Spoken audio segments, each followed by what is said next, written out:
Саламатсыздар, урматтуу телекөрүүчүлөр, парламент адаттагыдай эле шаршемби күнкү жыйынында күн тартибин тактап, февраль айынын календарлык планын бекитти. Ошого ылайык кошумча алымчалар дагы сунушталып, депутаттардын бир тобу депутаттык комиссия түзүүнүн жол жоболоруна да кайрылышты. Бүгүнкү жыйын жүрүшүндө каралуучу маселелердин алгачкысы социалдык фонддун 2016-2017 жылдагы бюджеттери жана 2018-2019 жылдарга болжолу жөнүндөгү маселе бар. Жалпысынан республика аймагында 600 миңден ашык пенсионерлер болсо, алардын орточо алып жаткан пенсиясы кандай сумманы түзөт деген суроо депутаттарды кызыктырды. Алмазбек докторович, саламатсызбы? Бүгүн социалдык фонд боюнча кыскача ой бөлүшкөнбүз. Пенсияны көтөрүүнүн кандай жолдору бар дешти? Азыр пока резерв жок. Баягы айтканына караганда эми бир аз эле кошушат. Эми жана азыр эки мыйзам долбоору келип атат. Бирөөсү менен базовый часть отмена кылып атат, пенсиясы көптөргө. А экинчиси менен пенсиясы азтардыкын алардыкын көбөйтүп атат да, базовый частьтечи. Ошондо пенсиясы азтар ошолордуку көтөрүлөт, а пенсиясы көптөр олордуку только индексация кылат да. Азыр ошол. Пока жолдорун азыр карап атабыз биз да. Азыр жана выступление кылып атабыз. Ал жерден жана переходящий остаток деген бар банктардачы. Ошолорго процент алгыла деп атабыз. Анан жана депозиттеги акчаларды, дивидендтерди ошолорду дагы карагыла. Конкурс аркылуу кылып атабыз деп атат. Бирок ошондогу резервтер бар да. Конкурс өткөргөндө мындай ачык айкын өткөрүп, конкурсту көбөйтүп, көбүрөөк банктарды чакырып, ошол жерден да каражат тапса болот да. Ошондо бир аз болсо да пенсияны көтөргөнү резерв чыгат да. Суммасы белгилендиби, жокпу? Жок, суммасын айтыш кыйын. Бирок бир аз болсо да азыр мына күзүндө көтөрөбүз дегендей болуп атат сөзчү. Бирок ошого дагы кошсо болот да. Дагы резерв бар. Жакшыраак караса. Саламатсызбы, Рыскелди Шановикович, социалдык фонддун бюджети каралып атпайбы? Сиз өткөндө бир жакшы мисал келтирдиңиз да, улгайган адамдар жөнүндө мыйзам каралып атканда, ар бир кишиге бөлөгөлгөндө бир 42 тыйындан гана айланган колдоо каражат болот экен. Ал эми жана Ички иштер министрлигине каралган каражат андан кыйла көп деп.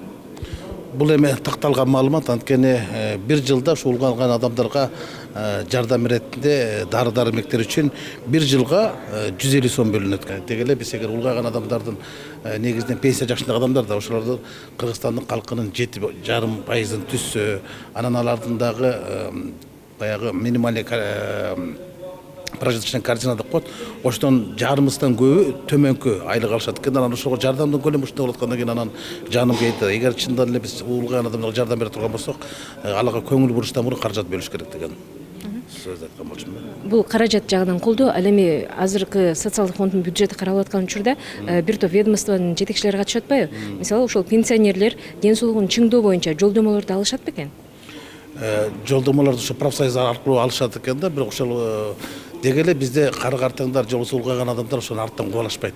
Дары-дармекти арттан кубалашпайт. Бизде бүгүнкү күндө аптекалардын баардыгы менчик болгондон кийин кайсы кары-картаң ооруса дагы ошол баягы өзүнүн бала чакасы, неберелери аркылуу эле кадимки эле карапайым эл колдонгондой эле ошондой эле каражат менен колдонуп жашап жүрүшөт да. Бул чындык. Бүгүнкү күндүн ачуу чындык ушул болот.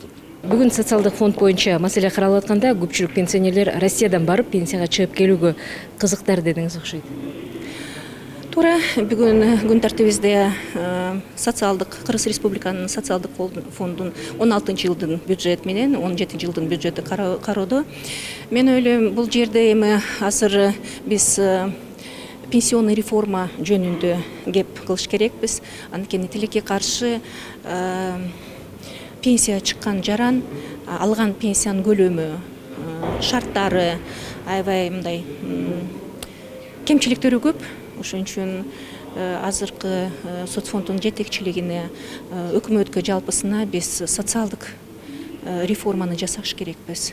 Анткени өмүр бою иштеп пенсия чыккан адам ушул өзүнүн пенсиясын баягы өзүнө жумшаганга, ушу пенсиянын көлөмү жетиштүү болгону, ушу реформа керек деп эсептейм. Ошол эле учурда жана калыстык сакталбай атат, көп айлык алып, социалдык фондго көбүрөөк каражат чегерсе дагы чыккан пенсиясынын суммасы аз дедиңиз.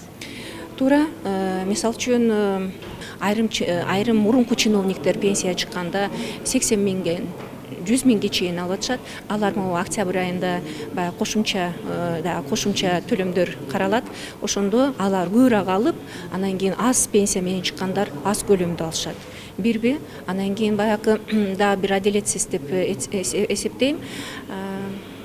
Бул пенсиянын өзүңөр жакшы билесиңер, баягы чогуу жашаганда, пенсионер чогуу жашаганда баягы пособияны начисление кылып атканда пенсионердин пенсиясы баягы үй бүлөнүн доходуна кирип, кирешесине кирип, ошондо бул ондай үй бүлө пособияга мындай эмеси жок болуп калат. Ошон үчүн бул маселе да бар. Биз бул маселе боюнча мыйзам долбоорун жазганбыз. Тилекке каршы өкмөт баягы кошумча каражат керек деп бул мыйзам долбоор ишке ашпай атат. Ошондой эле бүгүнкү жыйын жүрүшүндө каралып жаткан маселелерден сырткары жаштарды кабыл алып, фойеде жолугуп аткан депутаттар дагы бар. Алардын бири Жанар Акаев. Саламатсызбы? Саламатсызбы? Биз жаштар менен 20 февралда ушул жогорку кеңеште бир чоң бир иш-чара өткөрүлдү деп атабыз. Анткени жаштар өзүңөр көрүп атасыңар, идеяга аябай бай. Мандаты жок эле, бирок өкмөткө кандайдыр бир сунуштары бар. Билим берүү боюнча, туризм боюнча, маданият боюнча сунуштары бар. Толтура жаштар бар өлкөдө. Региондо жаштар бар. Биз жакынкы күндөрү ушу менин демилгем менен ошолордун бардыгын бириктирип, жогорку кеңешке чогултуп, төраганын катышуусунда, өкмөт мүчөлөрүнүн катышуусунда жаштардын конкреттүү өлкөнү өнүктүрүүгө болгон сунуштарын өкмөткө угузуп, ошол жерде бир кандайдыр бир чечим кылып, аны контролдоп, ушундай бир өзүбүздүн биз эми жаштардын квотасынан парламентке келгенден кийин жаштардын ар бири менен эсептешибиз керек. Мисалы, мына Кытайда окуп келип, өзү Кытайдагы университеттер менен өзү эле барып келишим түзүп, далай ондогон жаштарды Кытайга акысыз окууга жиберип жүргөн жаштар бар экен бүгүнкү күндө. Аларды эч ким билбейт, алар мактанбайт. Бул жерде мына бирдиктүү карта, жол картасы бар, транспортко чыгуудагы жанагы банк менен сүйлөшүп ушундай деген сунуштар бар. Маданиятта жакшы сунуштар бар. Жаштарга атайын бир арзандатылган кредит ишкерликти колдоо боюнча ошол сыяктуу сунуштары мындай көп да. Буну буюрса ошол 20 февралда көп болосуздар деп ойлойм. Бирок билесизби, жаштар саясаты боюнча мыйзам долбоору өкмөт тарабынан демилгеленип, 3 жыл кароодо туруп, акырында четке кагылып кетти да. Аны четке кагылышына мен дагы себепкермин. Анткени ал мыйзам аткаруу механизми жазылган эмес. Биз бирок башка мыйзам алып чыгабыз. Башка мыйзамды өкмөт менен биргеликте карайбыз. Анткени ал жерде мисалы 50 миллиондук фонд түзүлүш керек деп турат. Эгерде бюджетте акча жок болсо, бирок мыйзамда жазып бергенде андай да болбойт. Анан аткаруу механизми жок. Мындай бир ушул аябай мындай бышкан эмес да мыйзам. Рахмат, сиздин катарыңызда жаштарга да микрофон сунуп көрбөйлү. Сиздердин демилгеңиздер боюнча кандай жаңы идеяларды сунуштайын деп турасыздар?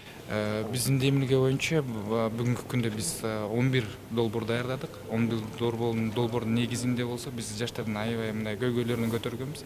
Биринчи бул маселе жаштардын кредит менен камсыз кылуу, 7% кредит менен жаш ишкерлерди колдоо маселесин талкуулап атабыз. Экинчи маселе бул деген жаштарды маалымат менен камсыз кылуу бүгүнкү күндө. Анан жаштардын борборун куруу маселеси каралып атат.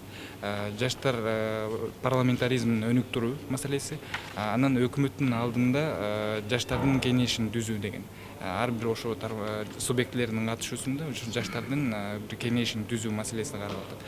Андан тышкары бизде бир нече социалдык экономикалык проектлерди да сунуштап атабыз. Жаштардын маселеси боюнча эле эми ограничить этпей эле общий экономический проекттер. Мисалга айтсак, единая транспортный карта деген маселени көтөрүп атабыз ошо шаар боюнча.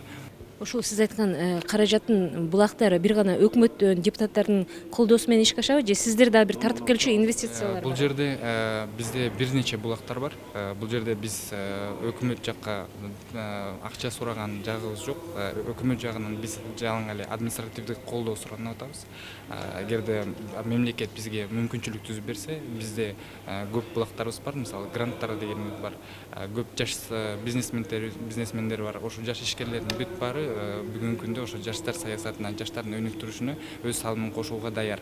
Жогорку кеңеш бүгүнкү жыйын жүрүшүндө ичүүчү таза сууга тиешелүү болгон техникалык регламентке дагы токтолуп, салык кодексине сунуштала турган өзгөртүүлөргө кайрылат. Ушуну менен күн тартибинде программасы соңуна чыгат. Саламатта калыңыздар.